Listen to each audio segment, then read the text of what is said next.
You are listening to Talking Images, the official podcast of icmforum.com. Welcome back, everyone. My name is Sol, and in this episode, we'll be discussing Showgirls, the highly divisive Paul Verhoeven movie from 1995. When the film originally hit cinema screens, it was met with harsh criticism and scathing reviews. It had an IMDb score of less than 5 out of 10, and Paul Verhoeven went on to win the Worst Director Razzie Award, while the film was named Worst Picture of the Year. Fast forward 30 years later, though, and the film has gained a massive following. It currently has a very favourable 3.4 out of 5 rating on Letterboxd, and it is ranked number 897 in They Shoot Pictures, Don't They?, the most comprehensive aggregator of movie critic lists. So, what caused this surge in popularity? Was Showgirls ever a bad film in the first place? Or was it a misunderstood masterpiece well ahead of its time?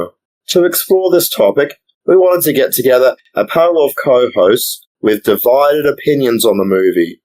However, all of our regular co-hosts, who had seen the film and disliked it, hated it so much that they were reluctant to revisit it and refresh their memories of the film to discuss it on Talking Images. Lauren even stated, just because some random critics decided to change their mind on this film doesn't mean that everyone else will. The acting sucks, the writing sucks, and it's boring. So, what is it about Showgirls that brings out such strong reactions? To explore this topic, I am joined by Arthur, who I believe is a massive fan of Showgirls. So to kick this podcast off, I'm going to start by asking, when did you first see Showgirls, and what did you think about it at the time? So the first time I watched it was some point at around 2014. Unfortunately, it's something I admitted in another episode. I kind of wanted to see stuff more for taking screen caps for my Tumblr account, which was quite big for its time. So it was more appreciated on a visual level, I guess you could say. And I remember it had a fantastic use of mirrors, especially when one of the characters was changing her makeup, and then each character had their own mirror to kind of do some mise-en-scene sort of thing, which still stuck to my mind when I was rewatching some clips last night to make more notes for this. But I do remember enjoying the more histrionic nature of it, and I will go into more detail when I appreciated it more, but it definitely was a case of it being ahead of its time, even noticing it back then when I wasn't as good in media analysis. Thanks, Arthur. That's really interesting to hear, because Showgirls is actually a film that I avoided for a number of years because of the bad rap that it got when it first came out. I actually only saw it around 2, maybe 3 weeks ago for the very first time, because Revival House, which is a cinema in Perth which shows films on 35mm, were showing it on the big screen for a 30th anniversary screening. And I thought, well, if I'm ever going to see Showgirls, I should see it on 35mm on the big screen. And I actually really enjoyed the film. It was to the point where I'm actually sort of confused that the film was ever considered to be a bad film in the first place. I mean, there's bits and pieces of it which I don't think are particularly amazing, but we'll get into that later. But yeah, so look, my first viewing was a few weeks ago. I liked it so much that I suggested it as a topic for us to do a podcast on, because of all these cinemas are showing it for its 30th year anniversary, and suddenly it's a They Shoot Pictures top 1,000 film. It's just such a massive change from where the film first was with its reputation. So yeah, I was really impressed.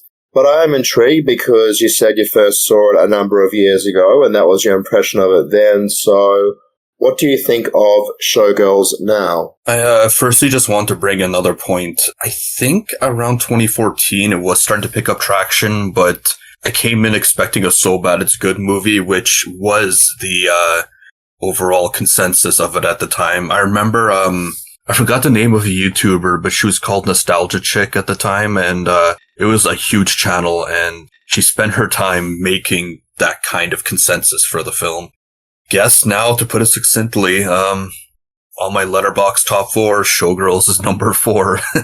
I've seen it maybe 3 or 4 times in the past few years, and what I've noticed is that it's sort of the anti-Hollywood film. Firstly, there's the plot, which comes down to how harsh you have to go to get ahead, which kind of explains why her character is such an ass, well, Nomi's character, because someone who's able to have such abrasive behavior is someone who's able to go up into the steps of Hollywood by, like, doing all sorts of sabotage and evil things, which, again, is about dancing as opposed to Hollywood, but really it can go toe-to-toe together, and I'm sure that's what he was looking at when he was writing his script. And also, it showed about classism issues, about poor people want to get into stardom, and then kind of see the reality of how it works. And the other thing I've noticed, there was that, I'm guessing we could enter spoiler territory, there was that rape scene near the end, and I realized how ahead of its time it actually was, because it was basically showing the Me Too movement like 25,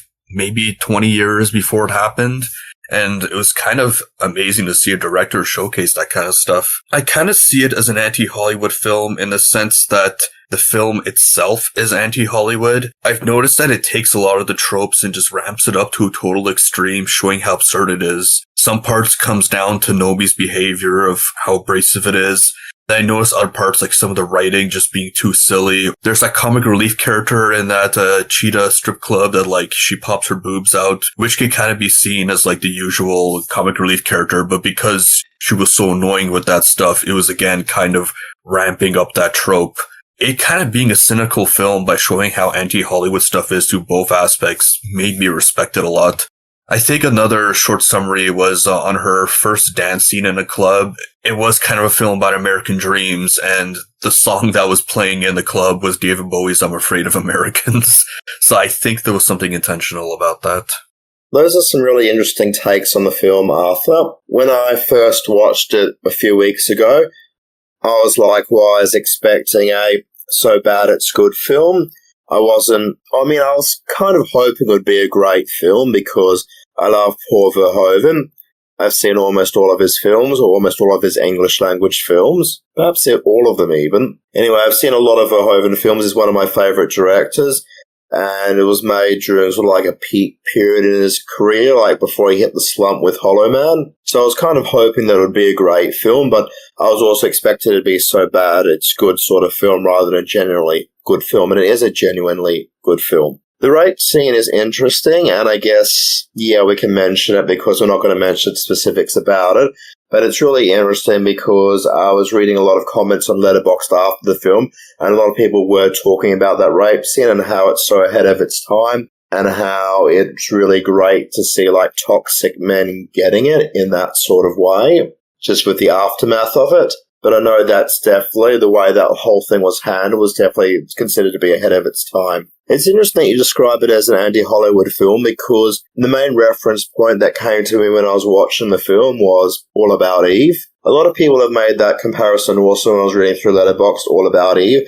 You sort of got this ambitious younger person who's trying to get the position or job that a slightly older person with a bit more stardom has. The film's a little bit different from All About Eve because, like you said, Nomi's a very abrasive character, and that's even sort of like the opposite of All About Eve, because All About Eve, you've got the Anne Baxter character Eve. She's very charming and just seems very genuine and very kind and everything on the surface, but that's because she's got ulterior motives. She's sort of like got designs on having the spotlight that Bette Davis has. And that's not really a spoiler because the film All About Eve sort of begins off with Anne Baxter in the spotlight, and we flash back and see how she came to be that way. And I'd say Showgirls feels very similar to me in that respect, but it's not all about ambition, but ambition is sort of part of it.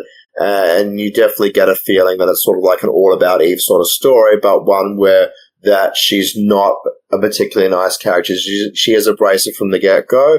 And, it's a really interesting way to twist it around. So I guess it is still anti-Hollywood, even though a lot of the backbone of it does seem to stem from one of the big Hollywood films. Talking about abrasiveness, I guess for me that's the one thing that would probably strike me as a dislike about the film. just because it is a very abrasive and off-putting performance.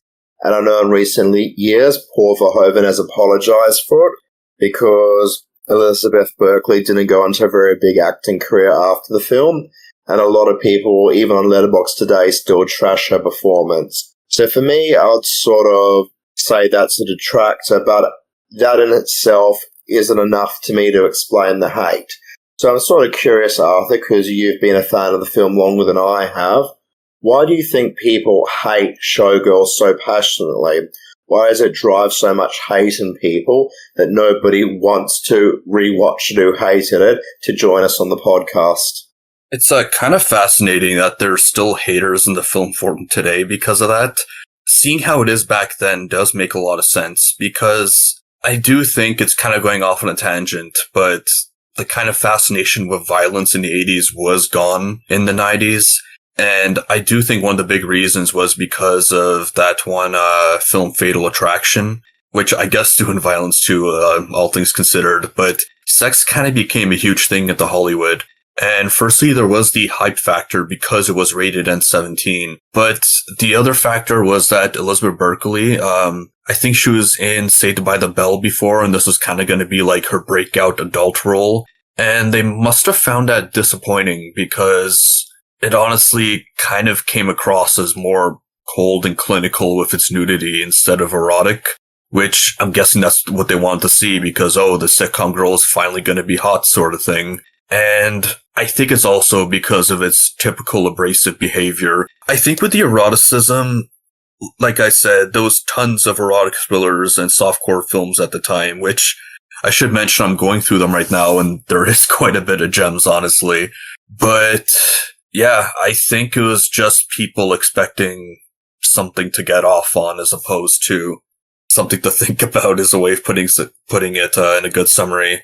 The other thing I can think of, it does kind of remind me of Spring Breakers in that regard, because it was kind of the same case of these sorts of teenage actresses that were in Disney and stuff going to do their first adult movie. And I'm guessing that they were expecting some sort of party film, but instead they got like a dark taste on hedonism. And I looked it up while you were talking. The Rotten Tomatoes score is in the 60s, which is higher than I expected, but only 38% for the audience score. So it was almost a case of something being just as hated back then. And I think the ones that are remaining stubborn to this day are just the ones that refuse to believe that people can change their opinions over time, which I do find it amusing because another film I could think of that had such a massive change in its reputation is The Thing, because that made so many worst of the year lists when it came out. It's kind of fascinating to see a case like that. I should mention as my last point too, I did show it to my fiance at the time, not saying anything about the reputation of the film. They absolutely loved it, and then I had to say, oh, by the way, this was considered like one of the worst movies when it came out, and I remember just seeing that shocked face. So honestly, a portion of it might just be in a way of poisoning the well, that because it had that so bad its good reputation and all the Razzie wins, when people were seeing it, they were going in expecting a bad film, which, let's face it, some people won't change their opinions of something based on what other people think. Yeah, it's a fascinating point that you mentioned with expectations. A lot of it being expectations of a film that's so bad it's good, or expectations of a film being really trashy, and then how do you react to that if it's not like that? I think the erotic thriller point that you bring up is quite a salient one. I was chatting to somebody after the 35mm screening, and his quote, or would be a paraphrase, I don't know if I can quote it exactly, but he said that pretty much that Paul Verhoeven invented the erotic thriller genre or subgenre with Basic Instinct, and then killed it off 3 years later with Showgirls. Which sounds kind of funny, but it is unfair because Showgirls never attempts to be an erotic thriller. It's really an ambition study, an all about Eve sort of tale of somebody climbing their way up to the top and somebody on the top, and how she looks at somebody who's not on the top. So I don't think it was meant to be an erotic thriller. And if people are looking and then going, well, this film isn't really turning me on in that sort of way, that there's all this nudity and I'm not getting a boner or whatever people are going into the film looking for, I guess I can understand that might have turned people off. Because when I was watching it, I was looking at the nudity because I'm thinking, well, maybe some of the reactions to it is because of the rampant nudity, but I don't think any of it was overdone. There were no parts where I thought the camera was lingering on actresses more than they needed to be. So it didn't seem to me that Verhoeven was really trying to eroticize things. And look, clearly he wasn't, because the film's a satire. It's not an erotic thriller. It's not like Basic Instinct where you have Sharon Stone crossing her legs and trying to make the men sweat. It's a very different sort of film. And I guess if you saw Showgirls straight after seeing Basic Instinct, it would not be quite what you expected. But the hate is, it's still quite amazing. On that point, Arthur, I was wondering, do you have any other thoughts about the nudity in the film? Because that's something that I still hear people sometimes say is off-putting. Firstly, about the nudity itself, because it was all based in the workplace, it kind of just became second nature in a way that, it's just people had to be nude because of their jobs. And because of that, there wasn't really that eroticism factor to it. But thinking about it, there was also all the sex scenes that came out, and I do think that was part of the whole NC-17 factor. There was like the lap dance scene near the beginning and the pool scene with one of the other characters, and one common theme with those was just how over the top it was, which again, I do think it ties into my point of it being anti-Hollywood by ramping up the ridiculous factor of some tropes. And I think that might have been what turned some people off because of just how unrealistic it was. Like, I remember in the pool, she was pretty much flopping like a fish. So it kind of made it more entertaining rather than something erotic. That's a really great point about the early lap dance scene. That was probably the first part of the movie where I thought, I'm really watching a Paul Verhoeven movie. Just because the way that it was edited together with the reaction shots, and you sort of see Nomi making eye contact with Crystal during it, and it's sort of like the man's basically might as well not even be there.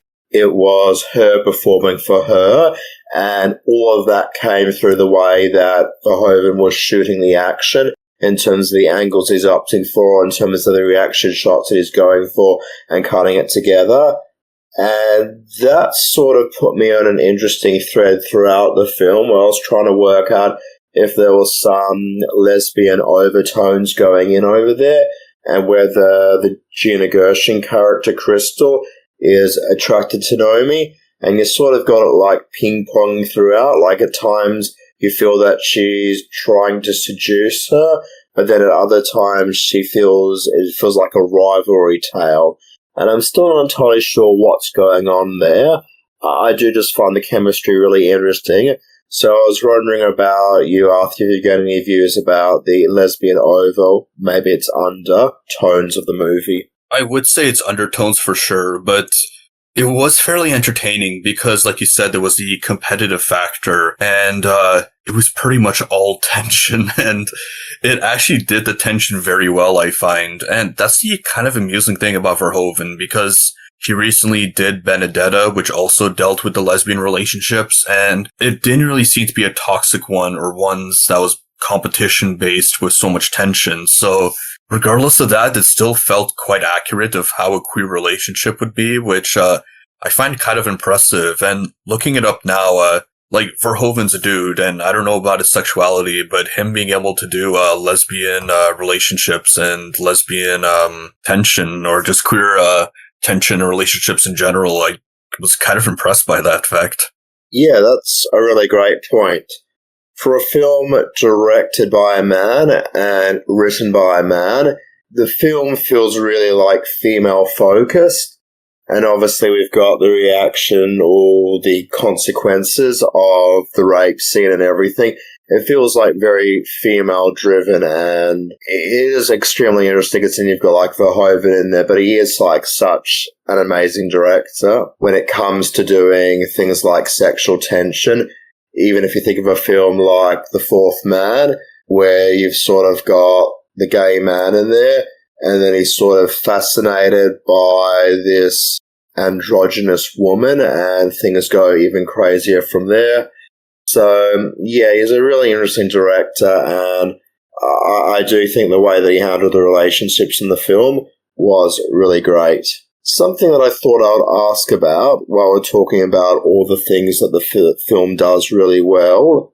I'm kind of curious because this is a really interesting case. The film, when iCheck Movies first came into being around 2010, was imported in with an IMDb average rating of 4.7. It's now gone up to 5 point something out of 10, which still isn't very high, but nobody really uses IMDb these days, and Letterboxd is the go-to platform. It's got a 3.4 out of 5. It's now 897, and They Shoot Pictures top 1,000. And that's kind of what I'm interested in. So just wondering if you've got any thoughts about that, Arthur, whether you think the film will continue to rise in esteem, or whether you think it's going to plateau out a little bit. I think it's going to rise, honestly, because firstly, I do think a lot of the more queer films are slowly rising. Like Portrait of a Lady on Fire was something like 19th place in Sight and Sound. Although, to be fair, this one wasn't really like a wake-up call kind of thing that I imagine Portrait of a Lady on Fire was.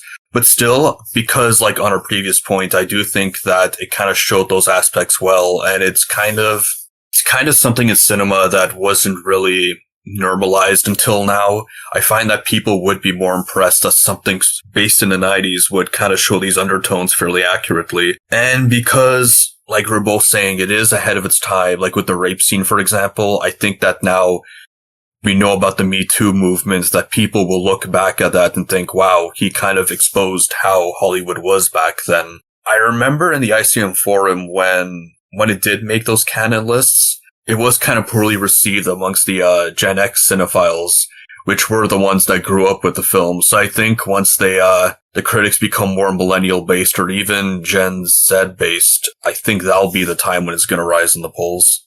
Yeah, that's a really interesting point, and I don't know really where I sit on that. I'm a Gen Y person myself, but I never saw the film during its theatrical run, so, or even when it first came out on, would it have been DVD when it first came out in VHS? I only just saw it recently, so I do wonder whether maybe I would have had a different reaction to it if I'd seen it in the 90s or the early zeros. But yeah, looking at it today, it just seems like such an accomplished film. Aside from the lead performance, but again, that was a deliberate thing. It's just such an accomplished film that, yeah, I could only imagine it going up, if anything, in the They Shoot Pictures canon. All the stuff, all the Me Too stuff, it's just, yeah, it seems a really relevant film these days, rather than something that's like antiquated or dated. And yeah, for the 90s, yeah, definitely ahead of its time. Is there anything else that you would like to add, Arthur, before we wrap up the episode? I don't think so, actually.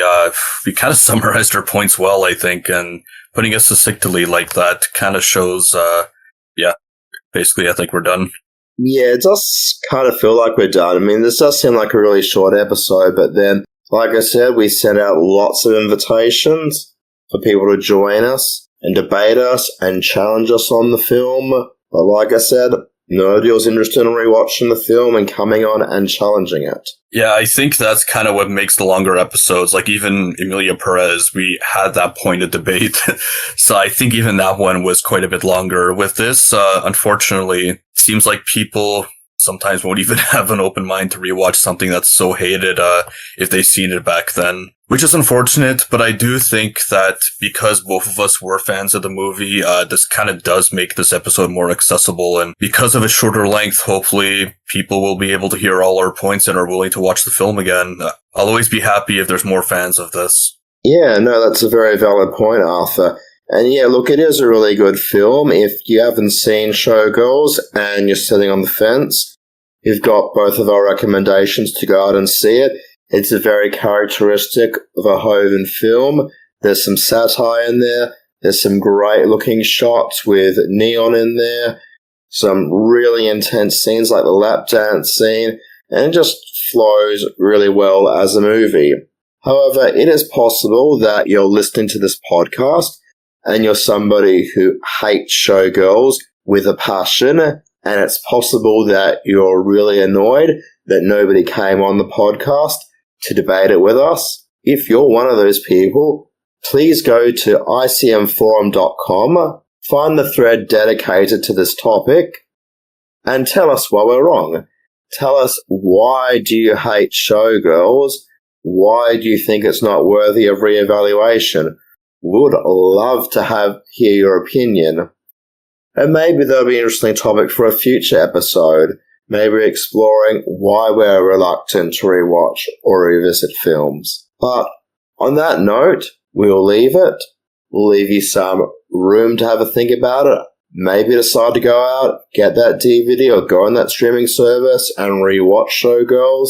Maybe we've encouraged you to do that. Maybe we've encouraged you to see it for the first time. Hopefully we've done something. Thank you so much for listening, and join us again soon. You have been listening to Talking Images, the official podcast of icmforum.com.